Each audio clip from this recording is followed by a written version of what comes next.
Last 2 days में money works book से मैंने एक और चैप्टर पढ़ा और इस चैप्टर में ऑथर ने दिए हैं golden rules to achieve success in share market. मुझे पर्सनली ये रूल्स बहुत अच्छे लगे, तो मेरे माइंड में आया कि इस टॉपिक पर तो एक वीडियो जरूर बनानी चाहिए। तो आज के इस वीडियो में मैं आपके साथ ये 5 गोल्डन रूल्स शेयर करूंगी। इन्हें यूज करके आप भी शेयर मार्केट में सक्सेस अचीव कर सकते हो और एक अच्छा रिटर्न अर्न कर सकते हो। तो चलिए फिर शुरू करते हैं। हमारा फर्स्ट गोल्डन रूल है money is to be earned and not to be lost. देखो, आप शेयर मार्केट में अपना पैसा क्यों इन्वेस्ट करते हो? एक अच्छा रिटर्न अर्न करने के लिए। तो समझदार इन्वेस्टर वही होता है जो अपने पैसे को सेफ रखे और कम से कम अपना लॉस होने दे। एक बार शेयर मार्केट में लॉस हो गया ना, तो फिर उस लॉस की भरपाई करना एक मुश्किल काम है।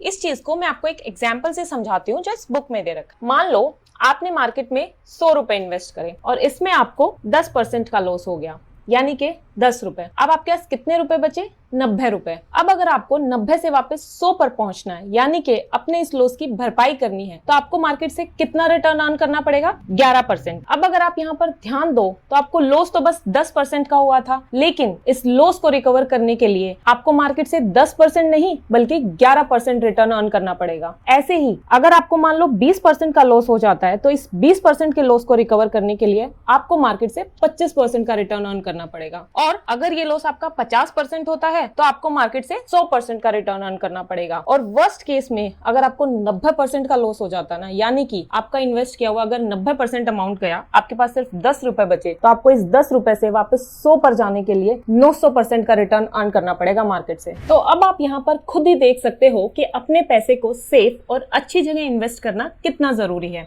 इसलिए ऑथर इस फर्स्ट गोल्डन रूल में कहते हैं कि अपने पैसे को किसी भी शेयर में इन्वेस्ट करने से पहले हमें एक रिसर्च करनी चाहिए। हमें उस शेयर के सभी फंडामेंटल्स को अच्छे से समझना चाहिए। उस कंपनी की पास्ट परफॉर्मेंस कैसी रही है, उस शेयर ने मार्केट में कैसा परफॉर्म किया है, फ्यूचर में क्या एक्सपेक्टेशंस है उस मार्केट से, ये सब समझकर अच्छे से इन सब की रिसर्च करके फिर हमें अपने डिसीजन लेना चाहिए। सिर्फ किसी दोस्त, रिश्तेदार या यूट्यूबर के कहने पर कोई भी शेयर नहीं खरीदना चाहिए। पहले अच्छे से समझो, रिसर्च करो और खुद से अपना डिसीजन लो, ताकि आप अपने इन्वेस्टमेंट को सेफ रख पाओ और मार्केट से एक अच्छा रिटर्न अर्न कर पाओ। हमारा सेकंड गोल्डन रूल है not all shares that dip rise again. ये एक कहावत तो आपने सुनी ही होगी, do not try to catch a falling knife, यानी कि कभी भी गिरते हुए चाकू को पकड़ने की कोशिश मत करो, वरना हाथ भी कट सकता है। कई बार हम क्या करते हैं ना कि हमें लगता है कि यार ये शेयर तो ना 50% गिर चुका है या फिर 80% तक गिर चुका है, इससे ज्यादा तो क्या ही गिरेगा, यही सही टाइम है शेयर को खरीदने का। लेकिन ये सोच सही नहीं है। इस बात को समझाने के लिए ऑथर ने इस बुक में येस बैंक लिमिटेड के शेयर्स का एग्जाम्पल दे रखा है। तो इस एग्जाम्पल को समझते हैं। 29 मार्च 2019 को येस बैंक के शेयर का प्राइस था 275 रुपए। फिर 17 मई 2019 को इस शेयर का प्राइस हो गया 134 रुपए। फिर 19 जुलाई 2019 को ये और गिरा और पहुंच गया 83 रुपए पे। फिर 30 अगस्त 2019 को इसका प्राइस 60 रुपए हो गया और एंड में 31 जुलाई 2020 को इस शेयर का प्राइस कहां 275 से शुरू होकर 12 रुपए पर आ गया। अब 2019 में जिस किसी ने भी ये शेयर ये सोच कर लिया होगा ना कि यार ये ऑलरेडी बहुत गिर चुका है, अब और नहीं गिरेगा, उसे आगे चलकर 2020 में बहुत भारी नुकसान हुआ होगा। और यही येस बैंक वाला सेम हाल DHFL, जेपी इंफ्राटेक और रिलायंस पावर का भी हुआ था। तो इस सेकंड गोल्डन रूल के अकॉर्डिंग अगर कोई भी शेयर मार्केट में गिर रहा है तो बिना सोचे समझे सीधा उसमें अपना पैसा इन्वेस्ट मत करो। पहले पता लगाओ कि ऐसा क्यों हो रहा है, कि कहीं कंपनी के प्रॉफिट्स और रेवेन्यू तो नहीं गिर रहे हैं, या फिर कंपनी की मैनेजमेंट चेंज हुई हो, उसने कोई अच्छा डिसीजन ना लिया हो, या फिर कंपनी के डायरेक्टर्स ने, उसकी मैनेजमेंट टीम ने एनुअल रिपोर्ट्स में कुछ गलत इंफॉर्मेशन दिखाई हो और इन सब फैक्टर्स की वजह से वो प्राइस गिर रहा हो। तो आपको क्या करना है? आपको पहले पता लगाना है, आपको एग्जैक्ट फैक्ट्स पता करने हैं, रिसर्च करनी है कि चल क्या रहा है मार्केट में, उस शेयर का प्राइस क्यों गिर रहा है। और जब आपके हाथ में सही इंफॉर्मेशन हो, आपको एग्जैक्ट रीजंस पता हो, तभी सोच समझकर उस शेयर में इन्वेस्ट करो, वरना मत करो। सिर्फ इस बेसिस पर कोई भी शेयर मत खरीदो कि वो ऑलरेडी बहुत गिर चुका है, अब आगे और नहीं गिरेगा। अब चलते हैं हमारे वीडियो के थर्ड गोल्डन रूल पर, बी डिसिप्लिन्ड व्हाइल इन्वेस्टिंग। देखो, इन्वेस्टिंग के ना कुछ रूल्स होते हैं, जो भी उन रूल्स को फॉलो करता है वो मार्केट से अच्छे रिटर्न्स अर्न करता है। कई बार क्या होता है ना कि एक वीक कंपनी का शेयर भी ना शॉर्ट टर्म में 30-40% तक बढ़ जाता है और एक फंडामेंटली स्ट्रॉन्ग कंपनी का शेयर 20% तक गिर जाता है। तो ऐसी सिचुएशन में पेशेंस रखना और डिसिप्लिन के साथ आगे बढ़ना बहुत जरूरी है। देखो, शेयर मार्केट में जब चीजें हमारी एक्सपेक्टेशंस के अकॉर्डिंग नहीं चलती ना, तो हमारी फीलिंग्स और इमोशंस चेंज होते रहते हैं, जिसकी वजह से हम डिसिप्लिन नहीं रह पाते। इस कंसेप्ट को समझने के लिए ना इस बुक में एक एग्जाम्पल दे रखा है। इस एग्जाम्पल में एक ही शेयर के अलग अलग प्राइसेस दिए हुए हैं, और जब इन शेयर्स का प्राइस ऊपर या नीचे जाता है तब हमारे क्या इमोशंस होते हैं, हम उस सिचुएशन में कैसे रिएक्ट करते हैं, ये सब समझा रखा है। तो चलिए फिर इस एग्जाम्पल को समझते हैं। सबसे पहले देखते हैं कि जब इस शेयर का प्राइस बढ़ रहा था तब हमारे क्या इमोशंस होते हैं, हम कैसे रिएक्ट करते हैं उस सिचुएशन में, और फिर बाद में हम देखेंगे कि जब शेयर का प्राइस घटता है तब हम कैसे रिएक्ट करते हैं। मान लो ये कोई एबीसी कंपनी का शेयर है और इन दिनों इस शेयर का प्राइस 50 रुपए पर चल रहा है, और आपने कहीं पढ़ा है कि शेयर का प्राइस ना कॉन्स्टेंटली बढ़ रहा है। तो इस समय आप इस शेयर को लेकर ऑप्टिमिस्टिक हो, यानी कि आप पॉजिटिव हो। फिर कुछ दिनों बाद आगे चलकर इस शेयर का प्राइस और बढ़ जाता है और 50 से 75 पर पहुंच जाता है। अब यहाँ पर जो आपका इमोशन है ना, वो एक्साइटमेंट वाला होगा, और इस एक्साइटमेंट में आकर आप तुरंत उस शेयर में अपना पूरा पैसा इन्वेस्ट कर देते हो, क्योंकि शेयर का प्राइस कॉन्टिन्यूअसली बढ़ रहा है। अब आपके इन्वेस्ट करने के कुछ दिनों के बाद ना इस शेयर का प्राइस और ज्यादा बढ़ जाता है। अब ये शेयर पहुंच जाता है 100 रुपए पर। अब यहाँ पर जो आपका इमोशन है ना, वो है ओवर एक्साइटमेंट वाला, और इस ओवर एक्साइटमेंट के चक्कर में आकर ना आपके मन में आता है कि मेरे को ना इस शेयर में और पैसा इन्वेस्ट करना चाहिए, लेकिन आप ऑलरेडी अपना पूरा पैसा इस शेयर में इन्वेस्ट कर चुके हो। अब आपके पास और पैसे नहीं है, तो आपके माइंड में एक आइडिया आता है कि यार किसी दोस्त या रिश्तेदार से उधार ले लेता हूँ, या फिर बैंक लोन या फिर क्रेडिट कार्ड से कोई छोटा मोटा लोन ले लेता हूँ और इस शेयर में और ज्यादा पैसा इन्वेस्ट करता हूँ, क्योंकि आगे चलकर ये शेयर अभी और बढ़ेगा और मुझे और प्रॉफिट होगा। तो ये तो थी वो सिचुएशन जब शेयर का प्राइस कॉन्टिन्यूसली इंक्रीज हो रहा था, और इस सिचुएशन में हमारे इमोशंस कैसे थे, हमने कैसे रिएक्ट किया।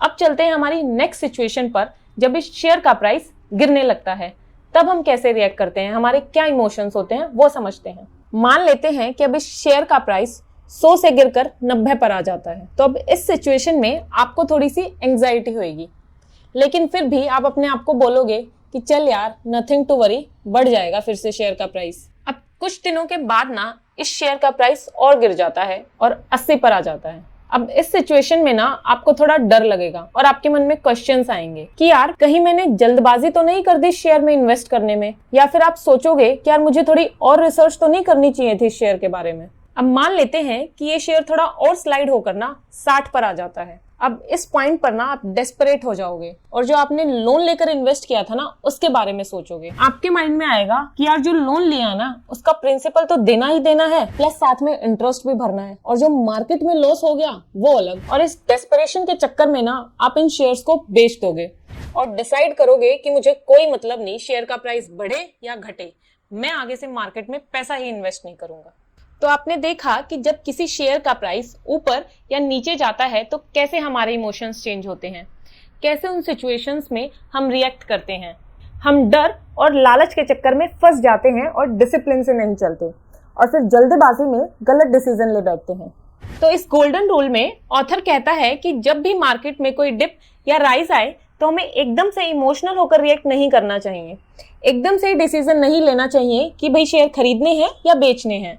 हमें पहले उस सिचुएशन को अच्छे से समझना है, उस डिप और राइज का क्या कारण है ये जानना है, और फिर शांत दिमाग से समझदारी वाला डिसीजन लेना है। We need to be disciplined.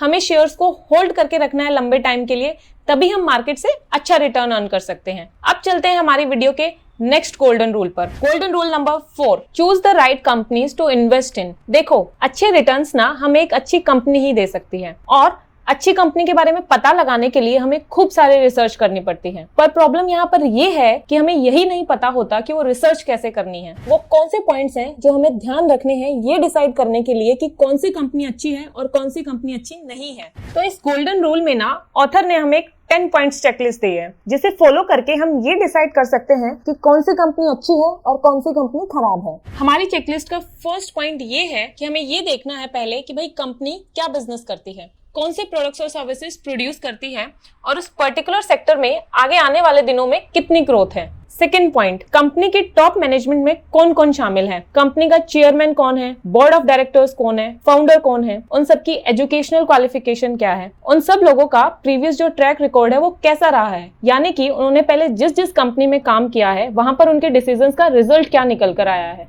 उनकी प्रीवियस परफॉर्मेंस कैसी रही है, हमें ये सब भी देखना है। थर्ड पॉइंट, प्रोमोटर्स के पास कंपनी के कितने % शेयर्स हैं। फोर्थ पॉइंट है कि पिछले कुछ सालों में कंपनी ने कितना प्रॉफिट अर्न किया है, क्या कंपनी कंसिस्टेंटली प्रॉफिट अर्न कर रही है या लॉसेस में चल रही है। फिफ्थ पॉइंट, क्या कंपनी के पास कोई कॉम्पिटिटिव एडवांटेज है या फिर क्या वो कंपनी अपने प्रोडक्ट्स को लो कॉस्ट पर प्रोड्यूस कर रही है। सिक्स्थ पॉइंट, कंपनी को कितना लोन रिपे करना है, शॉर्ट टर्म वाला भी और लॉन्ग टर्म वाला भी। आपको ये देखना है कि भाई ये कंपनी कितना प्रॉफिट अर्न कर रही है, कि आगे चलकर ये अपने सभी लोन्स की इंस्टॉलमेंट्स टाइम पर पे कर पाएगी या नहीं। सेवेंथ पॉइंट, पिछले 5 सालों में कंपनी का रिटर्न ऑन कैपिटल एम्प्लॉयड और रिटर्न ऑन इक्विटी कितना रहा है, ये बढ़ा है या घटा है। एट्थ पॉइंट, क्या कंपनी के फाउंडर्स और मैनेजर्स का नाम कभी किसी फ्रॉड या स्कैम में आया है या नहीं। नाइन्थ पॉइंट, कंपनी का मार्केट शेयर इन दिनों बढ़ रहा है या घट रहा है। 10th पॉइंट, कंपनी के फाउंडर्स और टॉप मैनेजर्स कंपनी के शेयर्स खरीद रहे हैं या फिर बेच रहे हैं। अगर वो शेयर्स खरीद रहे हैं तो अच्छी बात है, इसका मतलब वो कंपनी के फ्यूचर को लेकर कॉन्फिडेंट है कि भाई कंपनी आगे चलकर ना अच्छा खासा प्रॉफिट अर्न करेगी, खूब ग्रो करेगी। लेकिन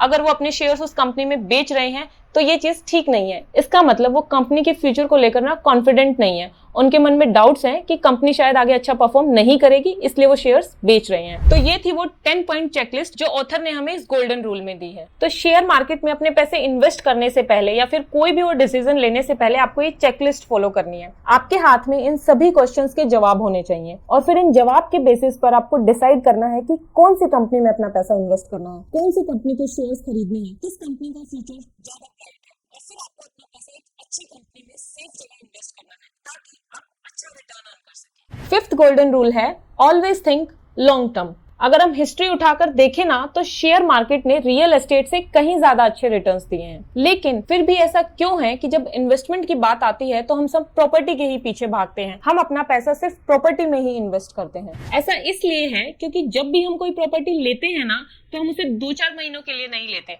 बल्कि लॉन्ग टर्म के लिए लेते हैं। हम 5-10 साल का सोच कर चलते हैं और 5-10 साल बाद जब हम उसे बेचने जाते हैं ना तो जितने प्राइस में हमने उसे लिया होता है हमेशा उससे ज्यादा प्राइस में ही वो बिकते हैं। अब ये प्राइस बढ़ने का रीजन ये नहीं है कि भाई प्रॉपर्टी के प्राइस कभी गिरते ही नहीं है, इसका रीजन ये है कि आपने प्रॉपर्टी को लॉन्ग टर्म के लिए होल्ड किया था और इसलिए यहाँ से आपको एक अच्छा रिटर्न मिला। अब आप खुद सोचो कि जो 5-10 सालों के लिए आपने प्रॉपर्टी को होल्ड किया था, इन सालों के बीच में क्या कभी भी प्रॉपर्टी के प्राइस नीचे नहीं आया होगा?